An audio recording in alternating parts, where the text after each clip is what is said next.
Welcome back to another deep dive. Today, we are opening up the archives on a fantasy football season that I honestly just struggled to categorize. Usually when we look at a championship run, we see a team that drafted well, maybe got lucky with injuries and kind of coasted. This is not that. Not even close. We're looking at the if you ain't first, you're last league, and specifically the season of a manager known as Tito. And I have to say, looking at the transaction log, it looks less like a fantasy team and more like a day trader just having a manic episode. It does look chaotic on the surface, doesn't it? yeah. But that's why we're here. Yeah. Because when you strip away the noise and you look at the timing, the leverage, the sheer audacity of the moves, you realize this wasn't chaos at all. Right. It was a masterclass in aggressive asset management. Yeah. This is a case study in how to treat players not as guys on your team, but as like liquid currency. Liquid currency. I like that. But we have to talk about the ending first, just to tease, because I'm still wrapping my head around it. We are going to get to a championship game decision involving a quarterback that is, well, it's arguably the most arrogant, cold-blooded move I've ever seen. Arrogant. Yeah. Or mathematically perfect. See, that's the debate. It's the ultimate mic drop. But before we get to the mic drop, we have to pick up the mic. So let's rewind to August 31st, 2025, draft night. The mission here is to figure out how Tito actually won this thing. Because if you look at the fantasy trends algorithm from draft night, Tito was ranked third, wasn't the favorite. And honestly, being ranked third by an algorithm usually means you drafted a pretty safe, high-floor team. But Tito didn't draft for safety. He drafted for volatility. Let's unpack that. Tito is sitting at the number 3 spot in the draft order, snake draft. So he picks 4th overall. Right. And with that premium top 5 pick, he takes Jaden Daniels, the quarterback. Yeah. Now, stop me if I'm wrong, but taking a QB at number 4 overall, that feels incredibly rich. It is aggressive. In most formats, you're looking at elite running backs or wide receivers there. I mean, Bijan Robinson went 3rd. Lamar Jackson went 5th. By taking Daniels at 4, Tito is making a massive bet. A huge bet. He's saying, I don't just think this guy is good. I think he is the cheat code. He's betting on that rushing upside, the Konami code quarterback who just breaks fantasy scoring. But the opportunity cost. You're passing on established superstars for a rookie QB, granted, a hyped one, but still. And then he just keeps drafting them. Right. He takes Jared Goff in round 5. He takes Matthew Stafford in round 10. Why are we drafting 3 starting quarterbacks in the first 10 rounds? Is he planning to start a committee? And this is the first lesson of this deep dive. Drafting for liquidity. In a league like this, and based on the draft capital, I'm assuming quarterbacks are highly valued, maybe super flex or just a QB hoarding culture. Quarterbacks are gold. They're the standard. Exactly. They hold value way better than running backs who get hurt or receivers who can be inconsistent. So he's not drafting a starting lineup. He's stocking the shelves. He's building a portfolio. He knows that in week 4, someone is going to be desperate for a QB. And when that happens, he has Jared Goff and Matthew Stafford sitting there as trade chips. He didn't draft them to win games for him. He drafted them to buy other players later. You got it. Which is a high wire act, right? Because if nobody trades, you're stuck with all those points on your bench. Yeah. But let's look at the rest of this draft, because he did grab some skill players. He got Devon Achane in round 2 and James Cook in round 3. High upside, but risky. Achane is explosive, but, he's small. Cook is great, but can be inconsistent. These aren't safe picks. And then the one that jumps out at me, round 4, pick 45. Tyreek Hill. How does Tyreek Hill fall to the 4th round? That is just market inefficiency. Maybe people were worried about his age or the QB situation in Miami. I don't know. But when a blue chip asset falls that far, you don't overthink it. You just catch the falling knife. That was pure value capture. Okay, and I want to put a pin in one more name from the draft. Right. Round 11, pick 124. Yeah. Quinshon Judkins. At the time, this looks like a total throwaway depth piece. A lottery ticket, yeah. Right. But keep that name in mind. Yeah. Because unlike all these other guys we just mentioned, Judkins is actually going to be crucial when the walls start closing in later this season. It's ironic, isn't it? The 11th rounder becomes the linchpin. But we're getting ahead of ourselves. We are, because the season starts, and most people, they draft their team, they maybe make a waiver claim or 2, and they settle in. They fall in love with their guys. Tito. Oh, no. He apparently hates his guys. Oh. Because it is September 10th. We are talking barely into the season, and he just detonates the roster. Trade number 1, the blockbuster. He sends Jared Goff, that 5th round liquidity we talked about, Yeah. and Tyreek Hill, his fourth-round steal, plus Aaron Jones Sr., over to a team called Highly McCaffreynated. Which is a great name, by the way. It is, but let's look at the trade. Yeah. He's giving up Tyreek Hill. Yeah. In week 2, that feels Yeah. panicked, reckless. Tyreek's the guy who can win you a week all by himself. He can. Why move him so early? Because Tito saw an opening to get the biggest piece on the board. He gets back Christian McCaffrey, CMC, the 1.01 in almost every draft. But he gave up so much depth. Aaron Jones is a starter. Tyreek is a superstar. Goff is a solid QB. He did. He consolidated. He took 3 quarters and turned them into a dollar bill. And in fantasy, the team with the best player usually wins. By acquiring CMC, he secured the highest weekly ceiling in the game. Plus, he got Juwan Jennings and Tank Bigsby as throw-ins. Throw-ins, we see that a lot. But Juwan Jennings, he's not just a throw-in, is he?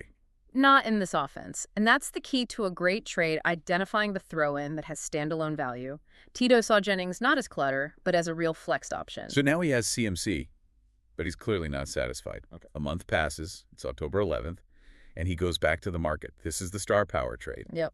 He sends Matthew Stafford, his round 10 pick, and Devon Achane to a team called Tua Njokus, his Penix lefty. Another 10 out of 10 team name. Incredible. Yeah. But looking at this, he's trading away his QB depth in Stafford and his explosive RB2 in Achane. And he gets back Tua Tagovailoa and Justin Jefferson. Yes. And this is where you have to look at the other side of the deal. Yeah. Why would the other team do this? Likely, they were hurting at running back and needed a steady QB. Tito just exploited that need.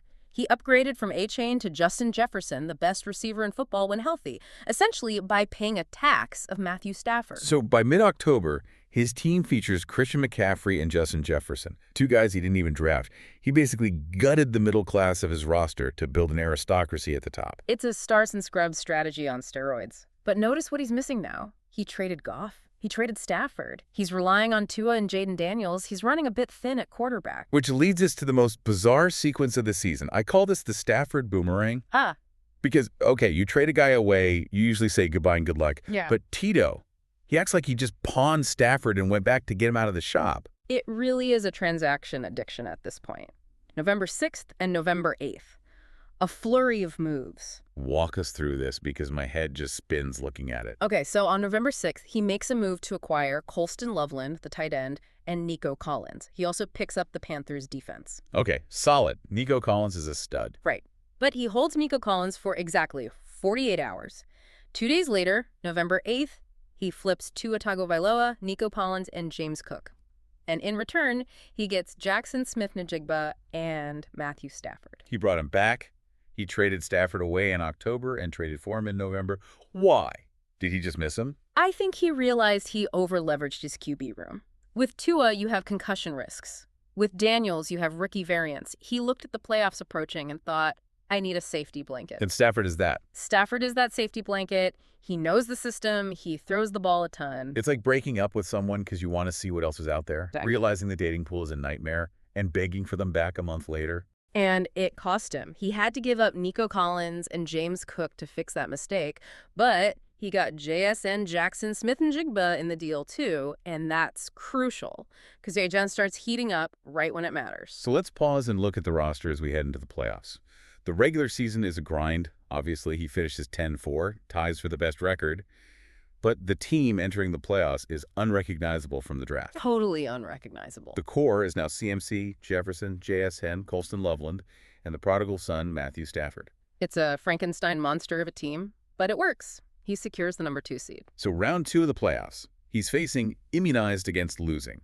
And looking at this box score, this wasn't a walk in the park. This was a shootout. Oh, absolutely. 124.2 to 114.08. That is a razor-thin margin in fantasy. 1 fumble, 1 drop pass, and Tito is going home. And who steps up? The trade acquisition. Big time. Matthew Stafford, the guy you traded for twice, goes nuclear. 457 yards, 3 touchdowns. He drops nearly 30 points. Talk about validating the boomerang. And CMC does CMC things. 30.6 points, 117 yards, 2 TDs. Between the two of them, that's 60 points. That's half the team's output right there. And the depth guys chipped in too. Juwan Jennings. Remember him from the Week 2 trade? Just gives him 15.6. JSN gives him almost 20. It looks like the perfect victory. And it looks that way, but there was a cost, a massive cost. The casualty. We have to talk about Quinshon Judkins, that 11th round pick. He starts this game. He scores 7.6 points, which is fine, but then he leaves the game. And looking at the status update, it's the dreaded IR. Injured reserve. Season over. And why does this matter? Because look at who Tito traded away. He traded Aaron Jones. He traded Devon Achane. He traded James Cook. He traded Tank Bigsby. His running back room was completely barren behind CMC. I know. Judkins was the only other guy with a pulse. So he wins the battle, but he comes out of it limping. He's heading into the championship game, the biggest week of the year, with basically one running back. Exactly. The depth he sacrificed to get the stars is finally coming back to haunt him. So here we go. The championship. Tito, the number 2 seed, versus Team Kiefer. Team Kiefer was the co-leader, also 10-4. This is heavyweight versus heavyweight. And Tito is scrambling. Because of the Judkins injury, he has to start a guy named D. Sampson at the RB2 spot. And 4.2 points. That hurts. It's a hole in the lineup. And to make matters worse, Justin Jefferson, the guy he acquired to be the hammer, decides to disappear. 5.0 points against Detroit. Oof. 5 points from your superstar in the finals. That is usually a death sentence. It usually is. So heading into Sunday Night Football, things are looking grim. Tito needs a miracle to even make this competitive. And he gets one, or rather he gets 2. Christian McCaffrey obviously puts the team on his back again. Yeah. 27.1 points, 140 yards. We expect that. But the other guy, Colston Loveland. The tight end he picked up in that weird November 6th trade. The guy he got with the Panthers defense. He goes off. 6 catches, 94 yards, a touchdown, 18.4 points from the tight end position is like finding water in the desert. That's the variance we talked about. Loveland isn't the safest play, but he has that ceiling. And he hit it at the perfect moment. Okay, so Sunday Night Football ends. The dust settles. And we have a very specific situation. The score is Tito, 116.15. Team Kiefer, 108.7. Tito is up by 7.42 points. And Team Kiefer is done. All their players have played. Their score is locked. It cannot change. But Tito still has one player left to play on Monday night, his quarterback, Matthew Stafford. So normally you play your guys. You want the points. You want the points for a tiebreaker, or you just want to crush your opponent by 30. It's ego. But I'm looking at the final screenshot here. The quarterback slot for Tito is empty. It just says 0.0. And on the bench, sitting there in gray, is Matthew Stafford with 11.1 scene points. He benched him. He intentionally fielded an incomplete lineup in the championship game. He did. And I want to be clear about this. This is the smartest play you can possibly make, but 99% of managers don't have the guts to do it. Play devil's advocate for me here. Why not just play him? Stafford averages, what, 15, 20 points? What's the harm in running up the score? The harm is the non-zero probability of disaster. Look at the score, 116 to 108. Tito has already won. The check is written.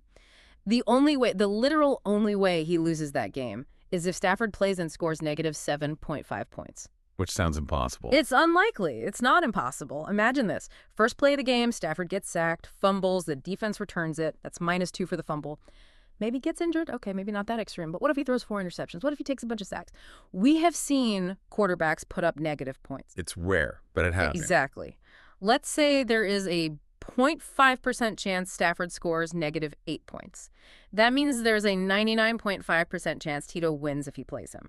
But if he benches him, there is a 100% chance he wins. He turned a 99.5% win probability into 100%. He removed the variable. He took a knee for 60 minutes. It is pure game theory. You have the lead. Your opponent has no moves left. You do not roll the dice. Even if the dice are weighted in your favor, you put the dice in your pocket and you walk out of the casino. I just imagine being Team Kiefer. You're sitting there praying for a Stafford meltdown. Maybe a blizzard hits the stadium. You're holding on to this tiny sliver of hope. And then Tito just pulls him from the lineup. It's checkmate. It's staring at an empty slot knowing there is absolutely nothing you can do. It is psychological warfare. It's incredibly disciplined.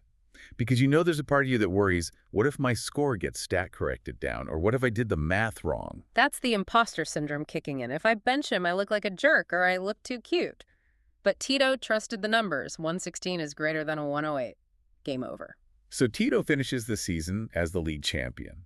10-4 regular season, second in the power rankings, but number 1 on the podium. And when you zoom out, it's a perfect story of adaptation.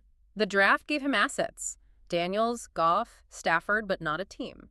The trades gave him stars, CMC, Jefferson, but cost him depth. The playoffs. They required surviving an injury, getting a lucky breakout, and then having the discipline to do nothing at the very end. It really challenges the idea of drafting a team, doesn't it? We spend months prepping for the draft. We obsess over these strategies. But Tito won because he treated the draft as a sourcing event for a trading strategy. He realized that the team you draft is just clay. You have to mold it. He wasn't afraid to trade a 4th overall pick in week 2. He wasn't afraid to bench his QB in the finals. He played the game. He didn't let the game play him. And that fantasy trends algorithm that had him third. Well, algorithms are great at projecting points. They aren't great at projecting human psychology and aggressive trading. The machine saw a risky roster. Tito saw opportunities. So here's a takeaway for everyone listening. Next season, when you're sitting in your draft room, are you drafting a lineup? Or are you drafting a portfolio? And more importantly, do you have the stomach to do what Tito did? That's the real question. It's easy to say you'd trade Tyreek Hill for CMC. It's hard to actually hit accept when Tyreek is on your roster. And it's even harder to stare at a starting quarterback spot in the championship game with a 7-point lead and say, no thanks, I choose 0. That is ice water in the veins. Tito, congratulations on the ring. And to Team Kiefer, better luck next year. Tough break. Thanks for diving in with us. We'll see you next time. Welcome back to another deep dive.